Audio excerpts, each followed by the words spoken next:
Olá, eu sou o Caio e você está na CFX Esportes, o seu canal de lutas, e agora ficou muito interessante na categoria onde Charles do Bronx é o rei.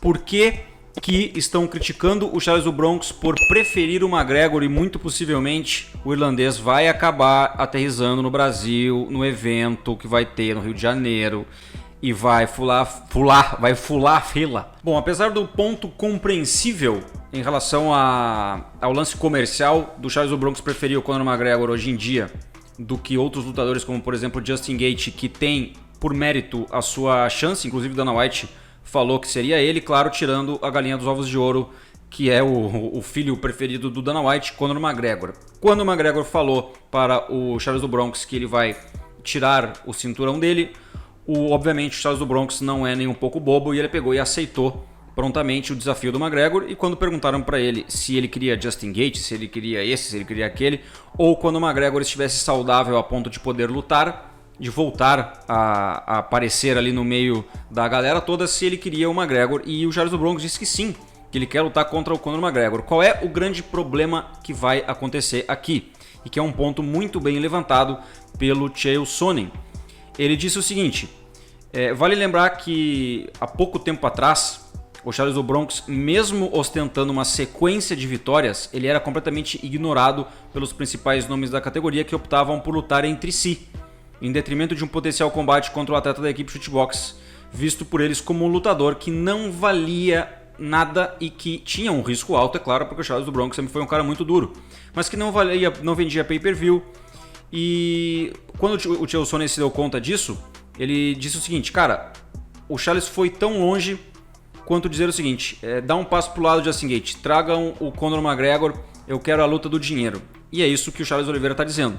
E ele não sabe o quanto disso é uma ironia e o quanto é verdade, mas obviamente isso é verdade porque o do Bronx quer o McGregor. E ele não vê o Charles Oliveira como um cara que manipularia a mídia, então ele acredita nas palavras do Bronx, só que ele diz o seguinte, agora isso é uma sacanagem, porque quando ninguém dava uma oportunidade pro do Bronx, porque ele não fazia a diferença comercialmente, ele nunca foi uma luta de dinheiro, o que travou ele durante muito tempo na categoria. Então agora que ele subiu no sótão, digamos assim, ele tira a escada atrás dele e ele fez essa analogia como, por exemplo, assim, não, eu subi no cume, eu subi num lugar onde eu estou confortável, só que a escada que me fez chegar lá, eu vou tirar e não vou deixar ninguém subir também. Então, digamos assim, ele está tendo aquela atitude egoísta de isso aos olhos do Chael Sonnen, tá? Eu vou dar minha opinião agora em relação a isso, quero que vocês comentem também aqui na aba dos comentários o que vocês acham sobre isso, mas calma aí.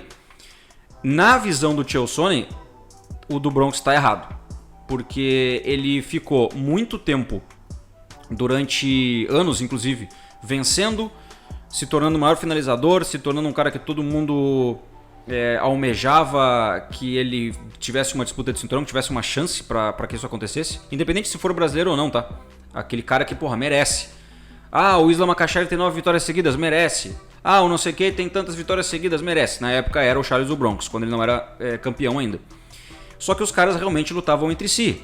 Era Dustin Poirier 3, né, em relação ao McGregor, era o Dustin Poirier contra outro, era não sei quem, do nada veio o Chandler, que já, porra, foi no interino, do nada não sei quem, então tipo assim, tá, no meio desse caminho todo, o do Bronx, ele teve uma oportunidade, ele teve que catar a oportunidade e se deu bem, claro, ele abraçou com unhas e dentes e conseguiu conquistar o que por ele era de merecimento, mas demorou muito, porque os outros caras faziam o que ele pode vir a estar fazendo agora, que é deixar o McGregor passar e continuar esse vírus da categoria, que é aquelas money fight, né? Aquelas lutas por dinheiro e não por mérito dentro do ranking, e não por sequência de vitórias, e não por absolutamente nada a não ser dinheiro.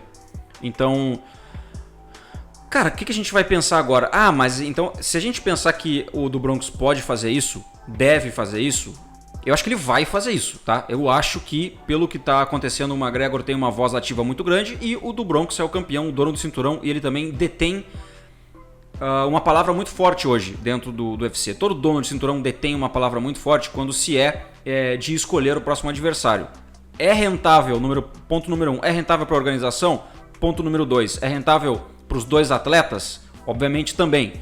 Vale a pena? Seria um lutão? Seria uma luta que a galera queria ver? De alto nível? Enfim, sim, tudo vale a pena. A única coisa que não valeria a pena são para os outros lutadores que iria tirar mais uma vez, não é a primeira vez que isso iria acontecer, tirar completamente o mérito de categoria, o mérito de ranking, o mérito de sequência de vitórias e tal. McGregor vem de lesão, McGregor tinha vindo de nocaute, e aí do nada ele simplesmente chega e disputa o cinturão.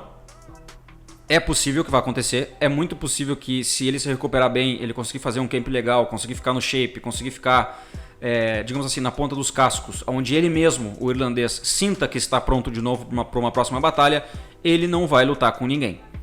Não vai lutar com ninguém. E aí vai passar de novo na frente o McGregor. Se ele ficar dono do cinturão, caso ele vença o do Bronx, que eu acho difícil, mas a probabilidade é pequena, mas ela existe. Caso ele vença, e ainda digo mais, ele trava a categoria, porque ele pega, conquista o cinturão e some para uma 7-7, some para uma luta de boxe, some para qualquer outra coisa. Ele não vai ser um cara hoje, nos dias de hoje, que vai defender cinturão. Então seria uma quebra dentro do dominó que está acontecendo, que está tendo uma sequência boa ali. Seria mais uma quebra nisso se o do Bronx aceitar e realmente fizer uma campanha para que o McGregor apareça contra ele no Rio de Janeiro. Cara, ia ser, pra mim, a luta mais divertida. Pra mim, o do Bronx contra o Justin Gaethje, por mais que tenha meritocracia ali, não seria a luta mais divertida pra mim. Seria uma luta difícil, seria uma luta que o do Bronx poderia perder o cinturão, tem uma probabilidade maior até do que o próprio McGregor. Mas, cara, seria muito louco a gente ver o McGregor dentro do Rio de Janeiro, com aquela torcida do vai morrer e tal, que o próprio irlandês já falou, né, que uma vez cantaram isso pra ele, e olha o que aconteceu com o Aldo. Então, assim, legal da parte dele, ele é um cara perigoso, ele é um cara que entra na mente dos lutadores, que faz os lutadores estarem fora do seu habitat natural na parte mental, não na parte física, mas automaticamente isso aqui manda no corpo, se isso aqui não funciona, o corpo também não. Faz os caras errarem, então assim, não seria um do Bronx completamente dentro do Brasil confortável. Seria um do Bronx que teria um peso enorme e que do nada iria se deparar com o McGregor malandro na frente dele, onde seria uma pressão bem grande, seria uma mochila pesada nas costas do Bronx, então não seria fácil, não vai achando que seria fácil. Esse jogo mental dele é muito forte, a guerra mental do McGregor é muito forte, mas ao que tudo indica, pode sim acontecer um pôster do McGregor enfrentando o Charles do Bronx na próxima luta no Rio de Janeiro, no Brasil, meu irmão. O que vocês acham que isso poderia acontecer? O que poderia acontecer dentro do octógono, claro. E se o Chael Sonnen, na visão dele, o Charles do Bronx está fazendo o que fizeram com ele também, que isso é um ponto a ser conversado. Do Bronx vai fazer o que fizeram com ele, ou do Bronx vai aceitar o Justin Gaethje por merecimento? Comenta aqui embaixo, tamo junto, até o próximo vídeo. Um abraço e até amanhã. Fui!